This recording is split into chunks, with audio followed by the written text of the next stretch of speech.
people like me arriving in LA every day, wanting to do that, and you can't just knock on the door and say, if you're a successful producer, hi, I'm new in town, let's have a chat. So who do they talk to? Well, they talk to journalists. And I had done some journalism, but trying to get a job as a journalist would have been a whole other thing, and they might have sent me to talk to people I didn't particularly want to talk to for my own purposes. So I started a publication called The Hollywood Scriptwriter. And it was, again, those of you who are sufficiently mature will remember press-type lettering and Selectric typewriters, you know, the one with the ball. That's how I put it together. Pre-word processing, or actually pre my being able to afford word processing, which was expensive initially.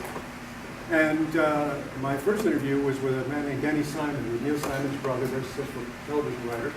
And I did took a class he was teaching, and that's why he let me interview him also, because most people wanted to talk to Neil, not to Danny, so he was happy for the attention.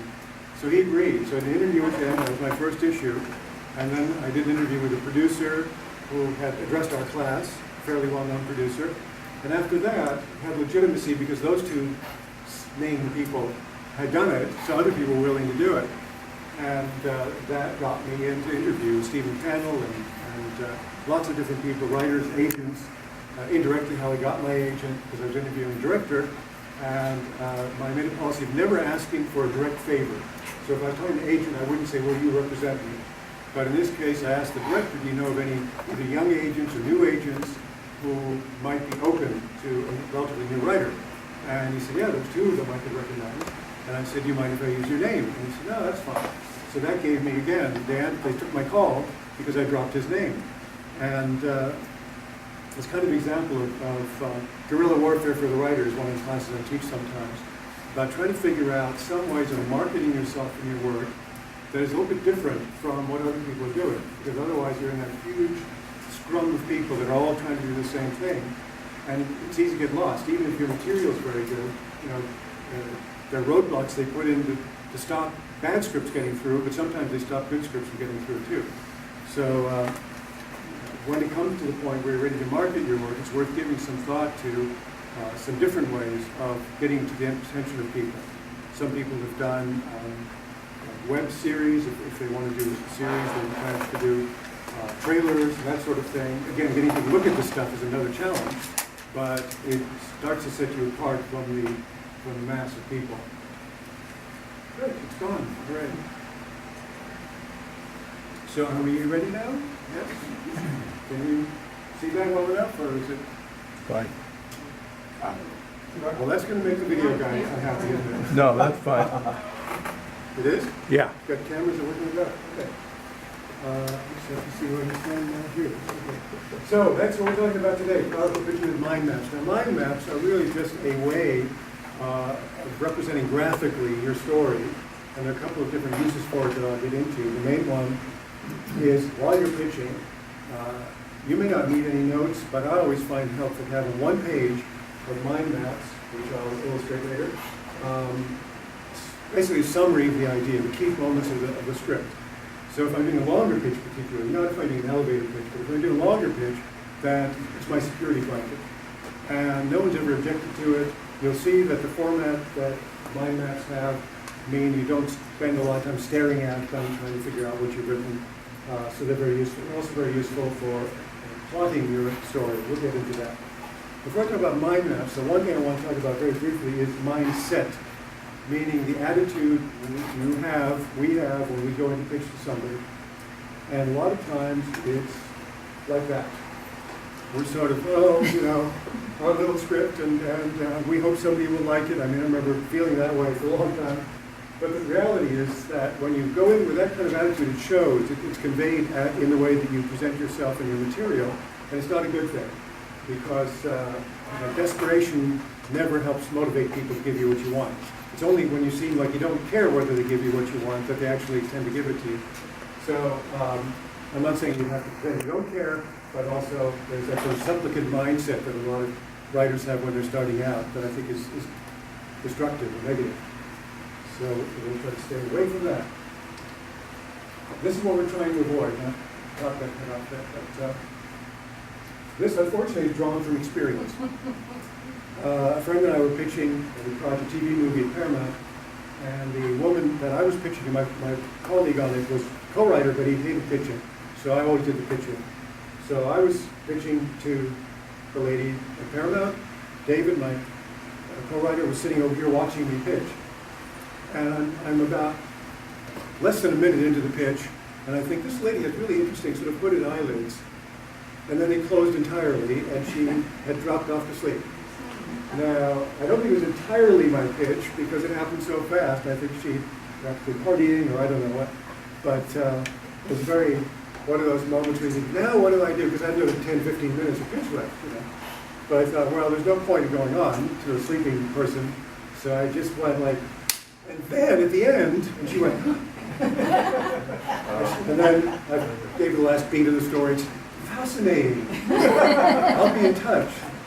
And when we left, David was freaking out. He said, what happened in there? I said, you weren't looking at her, were you? He was watching me. He said, no. I said, she fell asleep. So that fortunately happens very rarely.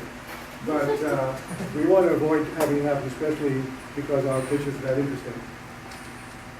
So one of the key points is a pitch is not only about information. You want to get across the key points of your story, of course. But those tend to be, as you've probably experienced, once you reduce a wonderful script and all the stuff that happens in the script into these very small containers, like a page, one pager, or even more so an elevator pitch, it's dangerous because they sound very banal, they sound very ordinary, because you don't have all that great dialogue and action and so on. So that's what we have to remember, that if we just give them the information, the story probably isn't going to sound as exciting as we'd like it to be. And this is the dialogue of how people make decisions about what they buy, whether it's a script or anything else. The head thinks it's the boss. The heart feels like the boss, but the gut and sometimes the sex organs are the boss. And then we justify why we bought this wonderful red sports car, whatever it is, why it's worth spending $40,000 on it. We have very good rationalization, but that isn't what took us there in the first place. And the same is true when people are buying or not buying script ideas or projects. So what you're going in for is partly information and partly persuasion. You're trying to build a pitch that is going to, I won't say compel, because it's a little strong, but certainly encourage them to get excited about your idea and therefore to buy it. And the way to do that is through emotion. Not you're getting so emotional, but the emotion of the story. Because that's really what I think people go to movies in order to feel something. And if your pitch doesn't convey the idea that this audience is going to experience a wonderful thrill ride or many moments of terror if it's a horror script, or a really fun time laughing if it's a comedy, if that doesn't come across, then you're probably not going to sell the project. So it's, again, very challenging to put that into such a short form. We'll look at some examples. So I want to cover, normally when people talk about pitching, they just talk about the actual pitch. I want to talk a little bit about what happens both before, during, of course, and after the pitch, because I think those are equally important. So before, do some research, and it's so easy nowadays to do this. It wasn't before the internet, because you had to dig through old copies of Variety, Hollywood Reporter, and so on to find out anything. But now, if you know the person you'll be pitching to, usually you do if it's a longer pitch at least, or if you're going to a conference, let's say, where part of the deal is that you get a chance to pitch to an agent or to a producer, usually they'll let you know ahead of time who it is. And on the internet, you can find out a lot about that person, both on the website of their company, and you find out what the company's been up to, who else is involved. Also, most of these people have their own Facebook page, Twitter, etc. So you can look at those. And of course, the other thing you want to do is prepare the pitch in the right way. So one of the key things in terms of preparation is anticipate objections. Because if they come up with something you haven't thought about, then it's a scary moment in the pitch. You have to think fast, and sometimes we don't necessarily come up with a good answer. So before you start, think about what might be some of the objections they might have. It might be about budget. And they say, oh, well, isn't this going to be hugely expensive? We're looking for a independent, maybe you're pitching to an independent producer, and they do movies with a much lower budget than the big studios. So how do you get around that? Is there a way that you've thought through of making sure the budget isn't super big? Casting, I don't mean going in with casting suggestions, but just anticipate the fact that they may say, well, could it be a 20-something protagonist as opposed to a 40-year-old? Now sometimes it shouldn't be 20-something, it should be a 40-year-old, but you should be prepared at least to explain why it shouldn't be 20-something. I had this one time, I was pitching a movie which takes place on a cruise ship, and the protagonist is an older man, a widower, who has given up on life, and he wins this cruise, and he comes back to life, basically. It's just the theme was, it's never too late to live, to keep living. Don't give up before the rest of you poops out, keep going. And so it was all older people, a cruise coming out of Florida, a lot of widows, and keeping my protagonist very busy on the dance floor. And one of the ladies that I pictured, this is great, this is wonderful. Could they be young people? Well, no, in this case, not really. I mean, not unless you want a totally different movie. We can talk about that, but it's not going to be about it's never too late when they're 20 or 30.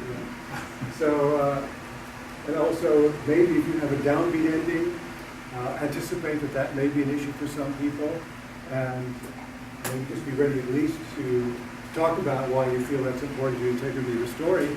Or sometimes, there's a way around it. I thought it was very clever in, what was it, the Quentin Tarantino movie with Bruce Willis.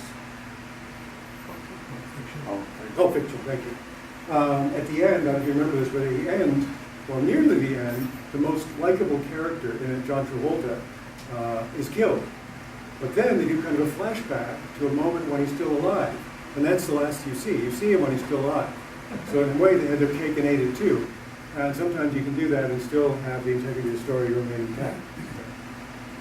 And ideally, you would build the answers to these objections into the pitch rather than waiting for them to come up.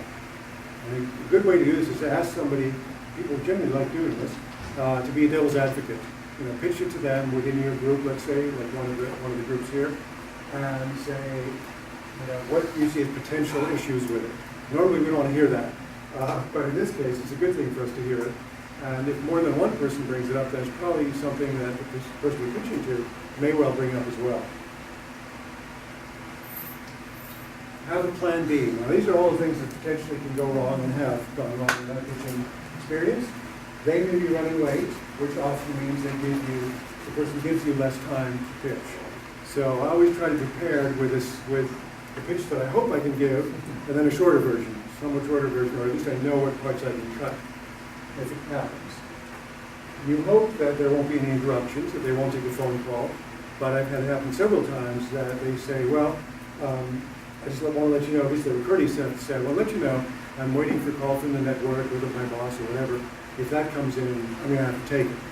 And sure enough, sometimes that happens, which is a bit disconcerting because you're full flight with your wonderful pitch, and then it just stops dead for 5 minutes. Worst is if they get some bad news, then it's really hard. But even if they don't, a good strategy is when they finish the phone call, say, okay, go ahead, do a little recap of the most recent bit, because their mind will have lost it, To say, okay, so before this, they went into the casino and they discovered the guy's wife was sleeping with the boss, whatever it was. Now, and then you carry it on. So it helps them get back into the story. They may be in a bad mood, there's not a lot you can do about that. We'll talk about the small talk in a minute that you can use to sort of prepare the atmosphere that you want. Sometimes they hate it immediately, and if you sense that they're really not into it, the best thing is just to cut your losses. And if you have something else, I advise usually that you have at least one other idea to pitch, that you say, that sounds like not fitting your needs at all. I've got one other project I think might actually be much better based on what you just said, whatever it was. Doesn't matter. Do you mind if I tell you that one? Because if you can see that it's not going to go anywhere, then don't waste the rest of your time trying to tell the rest of the story. Gets confused or ask questions. This again, hopefully you've prepared your pitch well enough that they won't be confused and they won't have too many questions during the pitch. Now sometimes they will of course have questions after the pitch, which is fine. They may ask you to expand on something you've said, or let's talk about the protagonist. what motivates her to do this or that. That's great. The more they do that, the more it becomes their project as well. So it's actually a good sign if they start asking questions and making suggestions. You don't have to really take the suggestions, but don't reject them either. You say, that's interesting, let me make a note. What do you think about that? But if they're confused in the middle of the pitch, the longer kind of pitch, then sometimes this is just signaled by their expression. So you keep an eye on them. This is another reason why mind maps are good. You don't have to keep your eyes glued to them, as you'll see. So it gives you a chance to make eye contact with the person you're pitching to. And if you see a perplexed look, respond to it. If you've just said, Henry comes in at that moment, and then they look like, you say, Henry, the son-in-law, comes in. So you clarify, because probably that's what confused them, if it's in response to a name, for example. Makes dumb suggestions. Again, my stock answer is, that's interesting. Let me think about that, as I said. And sometimes a good strategy, if they see a real problem with it, and they say, you know what would be better is if she carried a gun or whatever, to say, that is interesting. What is the problem there that you perceive that you're solving with that? Because oftentimes they're right in identifying an issue. A gun in her purse out of nowhere is not a great idea, but maybe you can figure out a different way to do that. Is on drugs, yes. That happened once. I was pitching this guy, and it was like he was in slow motion, and I was at normal speed. I couldn't figure it out, and then I called my agent afterwards. I said, that's the weirdest pitch I've ever had. Even considering the one where she fell asleep. And he said, oh yeah, it's kind of known around town, he's on Valium. This guy was hooked on Valium. He was fired not too long after that. But that was a very bizarre experience, and relatively rare. And if they are on drugs, usually it's a stimulant, which could work in your favor. Valium drugs. So again, I'm not trying to scare you with all of these, but the more that you've thought about what could happen, that could go wrong, and be prepared for those things, the more secure and confident you're going to feel when you go in to do the pitch. So you're not being negative, you're actually doing the Boy Scout thing, be prepared. During. So the first section of during is the little small talk. We invite you to the office, or you meet at a conference, you shake hands. And even there's a couple minutes of this kind of getting to know you stuff. And if you've already researched them, then you might have a common interest. I don't recommend faking this, because they'll probably say something or ask you a question about their interest that you won't answer. You don't know. But maybe there is genuinely a common interest. And sincere flattery, if they've made a film or worked on a film that you really enjoy, or if it's an agent, they have a client whose work you think is wonderful. So look for something sincere. Flattery works great. I mean, flattery is quite a wrong term. Compliments is better, because flattery suggests deception. But sincere compliments, you should say. Body language during the actual pitch. What I mean by that is there's a couple simple things. First of all, if you're pitching, let's say, a thriller, okay, then you want your pitch to sound thrillerish. You want it to sound like, oh, there's moments of tension and drama. So let your delivery of that, both your language and how you deliver it in speaking, and also your body language, reflect that a little bit.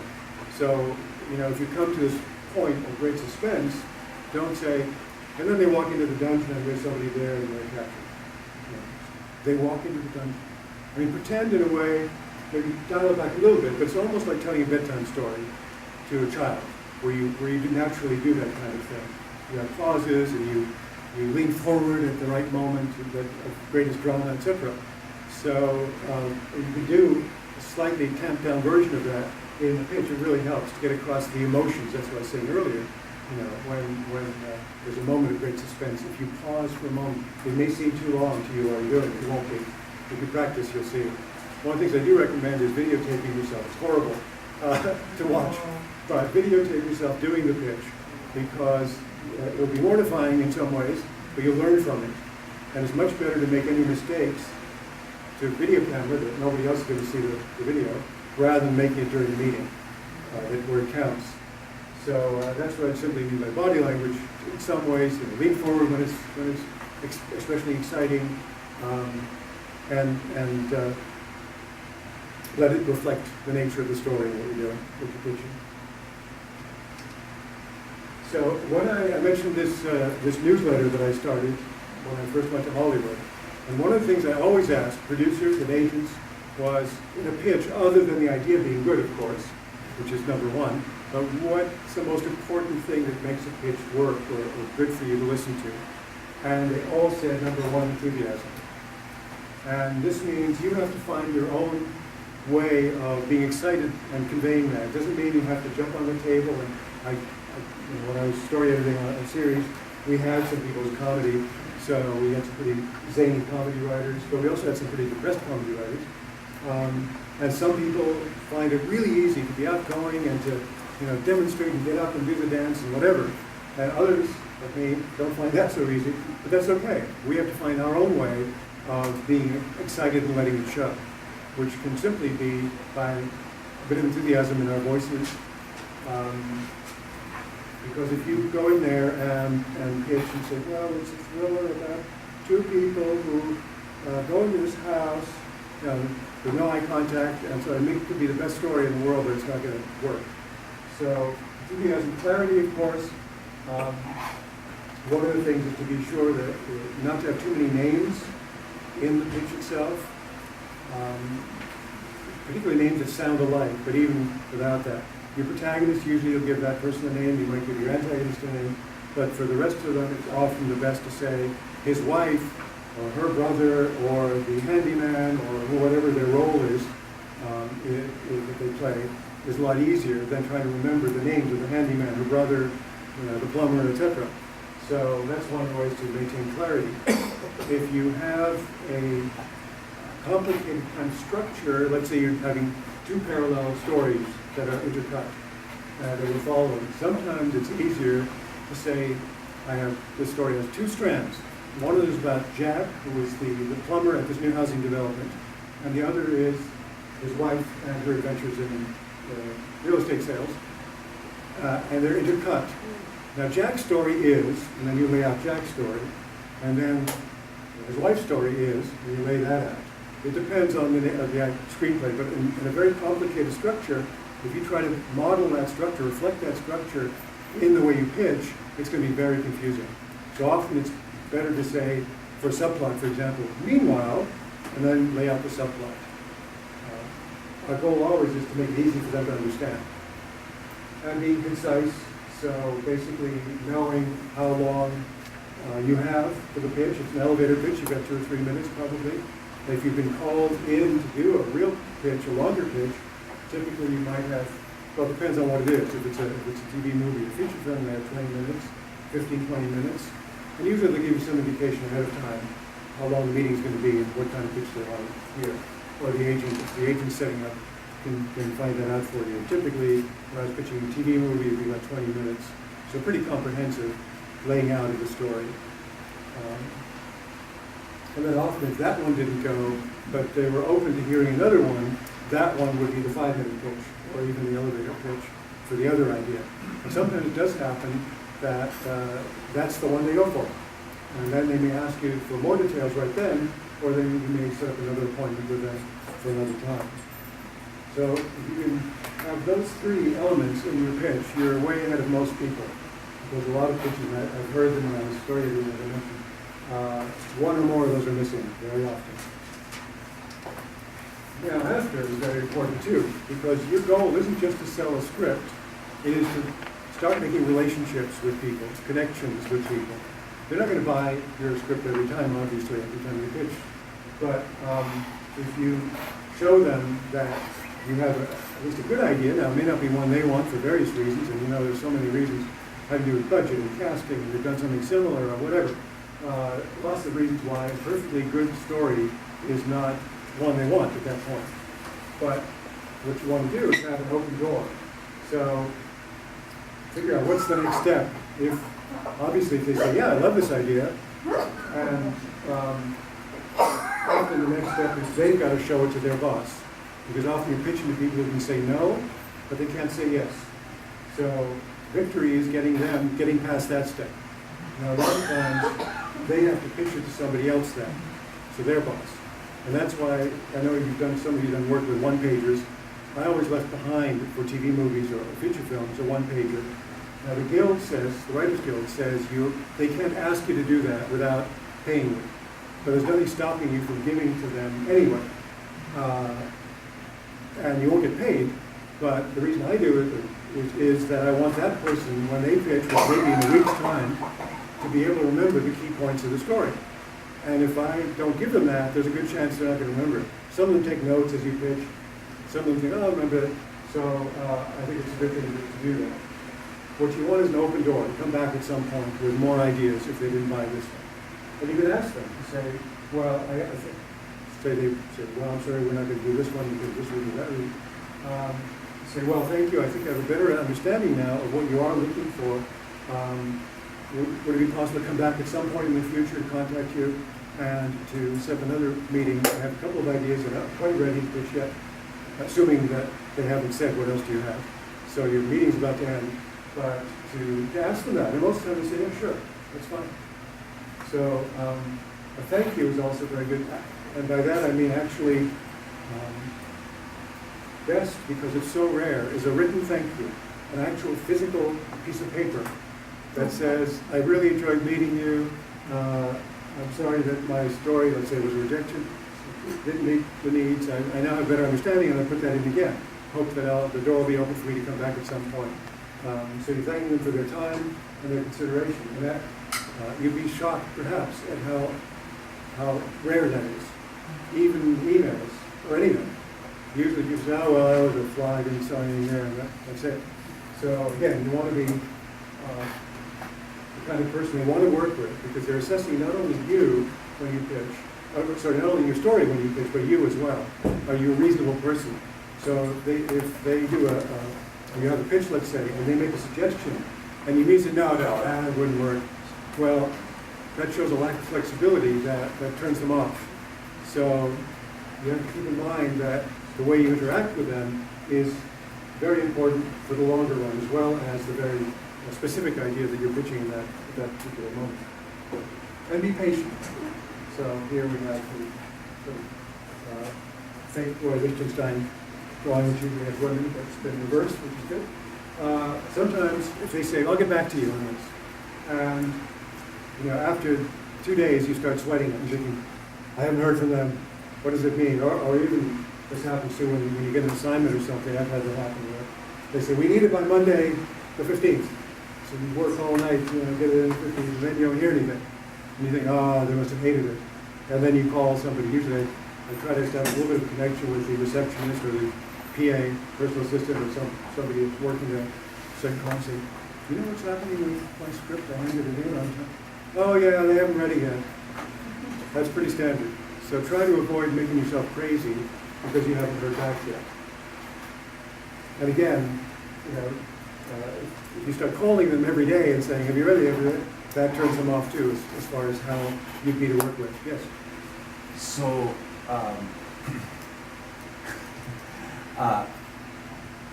yeah, I have a couple of things sitting on producers' desks. Excuse and me. Let's just go ahead and do the presentation and then we'll do Okay, questions great. afterwards. Good. Okay. Yeah, thank you. Only Now, because hunch the we- question was, how long should I wait? Am I close? Yeah, that's it. Okay. So I can address that, and then we'll put together the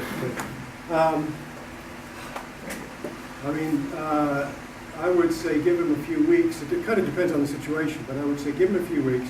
Again, if you base any kind of connection, be really nice to receptionists and personal assistants, because first of all, it's nice to be nice, but also in Hollywood, that person can tomorrow be the head of the company or the vice president of the company. And today they're shredding paper and doing the mailroom stuff. I mean, agents, the way Morris Agency and some of the others, there's a tradition of they make you work in the mailroom for a while, and then you get to be an associate agent, and then you get to be an agent. But things are very fluid in that way there. It goes the other way too. Somebody that you cultivated and you think, oh, they're my champion. The next day you read they've been fired and that's it. But people do tend to move around. They'll show up somewhere else. Not too many people actually leave the business. But so it kind of depends. I would say a month, after a month, you could call. Or if you've made a connection with one of these other people, you can kind of do a call on the slide and say, I don't really want to hassle the producer, but I'm just curious, do you know whether he's read the script yet, or and usually they're very happy to do that. When I was living in Hollywood, I was freelancing, I was pitching to a lot of different shows and some studios and so on. And at Christmas, I would make up a Christmas basket. Bought the baskets, bought the wine, the cheese, because it's too expensive to get hold of. And I would take them around to the assistants, to the secretaries, receptionists, etc. Because the bosses all got loads of whiskey and all this great stuff. They don't need it, they're making a lot of money. Whereas the people working in those kind of jobs don't make a lot of money, they don't get a lot of thanks or appreciation. So I did that, I delivered them myself. And again, they were, you know, cheapish bottle of wine, some cheese, some chocolates, not so much that it's like, oh, okay, this is bribery, you know, but enough to show that I was being considerate. You'd be amazed when, after that, when I call the office, how often my call would be put through to their boss more quickly than it used to be before. So, but even just saying thank you on your way out, and noticing what their name is. Usually they've got a name tag. Thank you, Doreen. You know, especially a little chat during the waiting time. We have to keep you waiting. If they're super busy, then don't, you know, distract them. But if they're sitting there and don't have much to do, then say, how long have you been working here? And how, you know, what kind of movies do you like? And are you interested in eventually becoming something else, a director or whatever? Almost everybody in Hollywood or LA wants to be something else. You know, every waiter. A good friend of mine used to, as we'd gone for dinner, and again, we were both pretty broke at this point, and he'd say to the waiter or the waitress, "You're an actor, aren't you? Or actress?" "Yes, how did you know?" "Well, you've got an aura, you've got some kind of presence." Free drinks, you know, all kinds of good stuff. So, anyway. Now, unfortunately, the video on how not to pitch is not functioning on the system. So it was a very short one anyway, but basically it was a little animation I did of somebody pitching and the kind of errors that he made. One of them was to say, this idea is going to make more money than Star Wars. It's going to be bigger than Harry Potter. Now, that immediately turns them off. Or, I don't only have the movie, I've got ideas for dolls and for coloring books, and I thought, look, here I've got, they just want to hear the idea, just pitch the idea. You know, merchandising will come later, and they'll do it, and you'll ideally get some money out of it, but it's too early to think about that. I also, which will put people to sleep, you don't want to do that.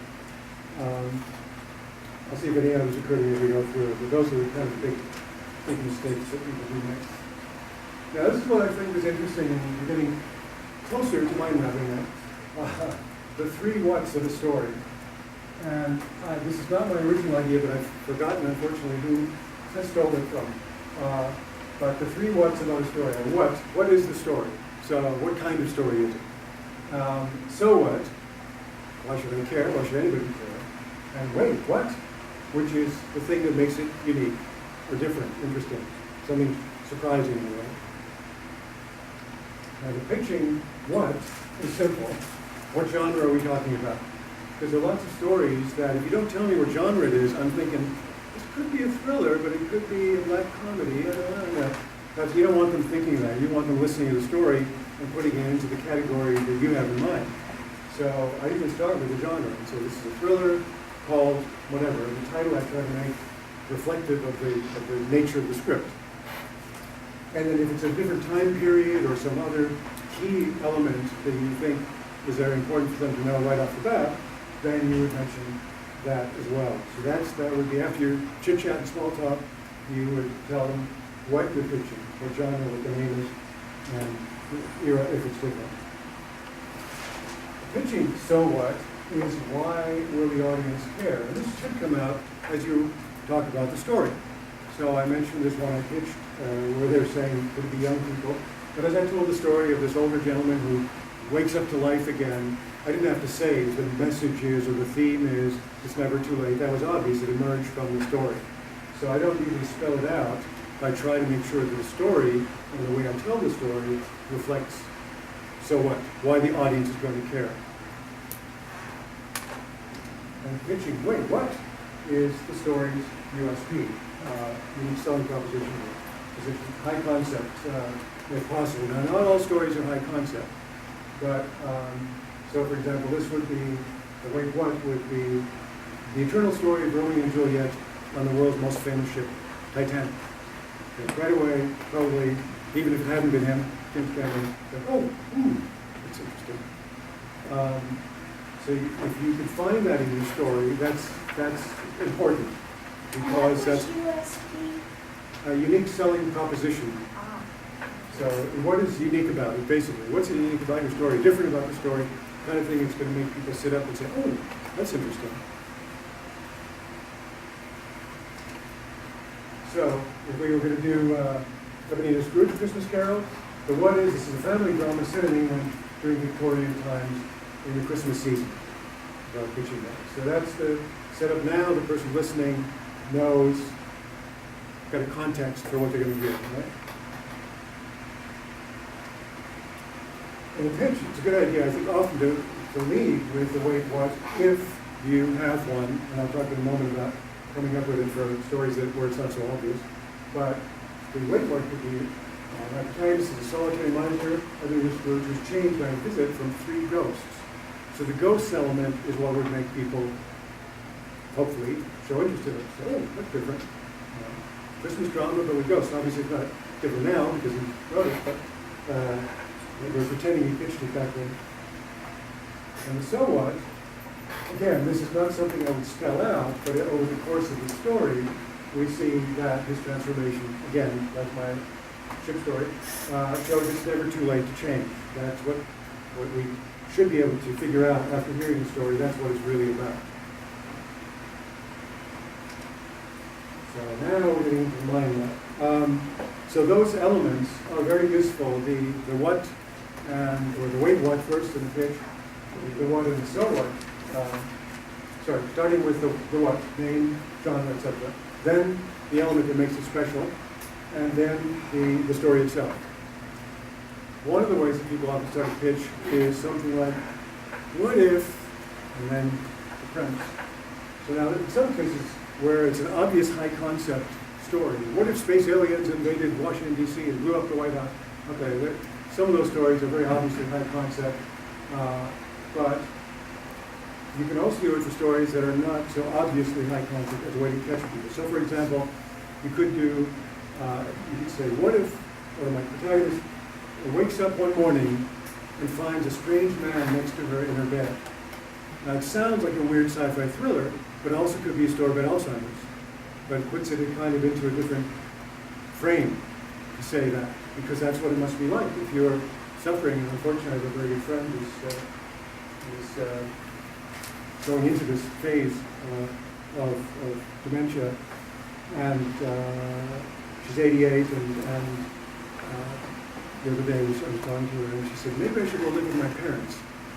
Well, very heartrending story. But again, if you say, well, my story is about Alzheimer's, and this woman had it, well, again, you want to become alive. And by saying she wakes up, there's a strange man in her bed, that's her perception. So maybe you're telling a story through her eyes. There's a very interesting play called Father in the West End in London. I saw it before I came over here, with Kenneth Branagh in the lead role. And the opening scene is a guy, an old man, with his daughter, and they're just having a little conversation. She says, oh, I'll get that from the kitchen, Dad, get him some tea. And she goes out, and in comes a different actress. And he says, who are you? And this other person says, Dad, don't be silly. And that was the way they kept changing characters, because that was the story of his sinking into, unfortunately, dementia. And it was a way of dramatizing what it's like for him. And then it starts to get very mixed, where you don't know, is this really what's happening? Is he really being bullied by the son-in-law, for instance? Or is that his perception because, he's losing control of his life? So you can find angles and ways to present even what are traditionally character-based stories that still fulfill that, wait, what? Moment of, oh, that's interesting, that's a little bit different. So here's the mind map, and I'll show you one in a minute, but you can use it a number of times. I use them when I'm creating the spine of the story, so when I'm first coming up with a story and plotting it, and also when I've written the first draft and I think about what changes I want to make, and I'll explain this as we look at the map. But also, particularly for this meeting, we're talking about it as a one-page pitch notes, basically, the content and delivery reminders. So let me show you. The format, and I'll show you the visual version of this in a minute, but it's the title or the main topic in the center, then branches going out from the 1 o'clock position to go clockwise, and sub-branches to sub-sub-branches. Usually words or phrases, not sentences, because you want to get as much content into one page as you can. And you can add reminders, notes about delivery style. Let me show you what I mean. And this is another example of the generic structure of a mind map. Now, some people use color, so here they use different colors. Some use illustrations. I don't get that fancy. I just use words, basically.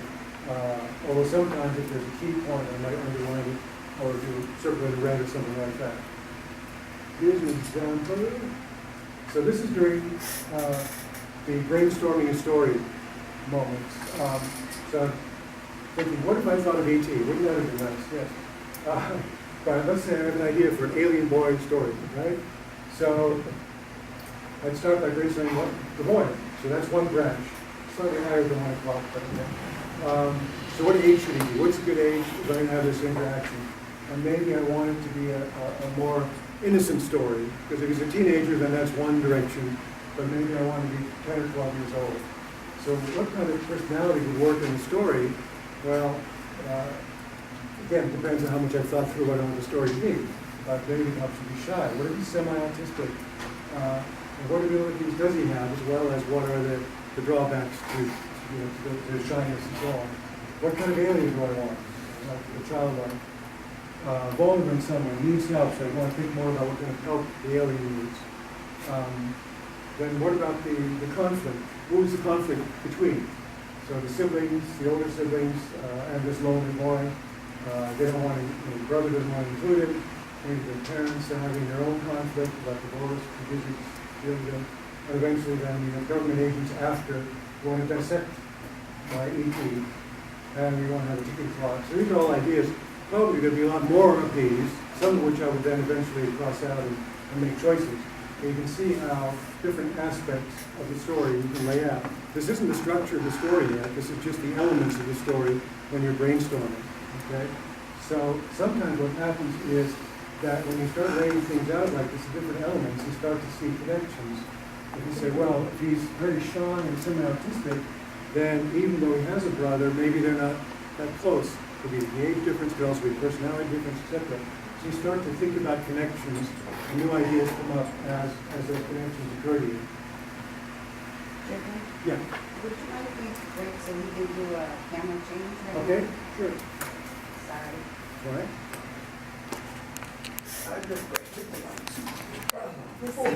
The city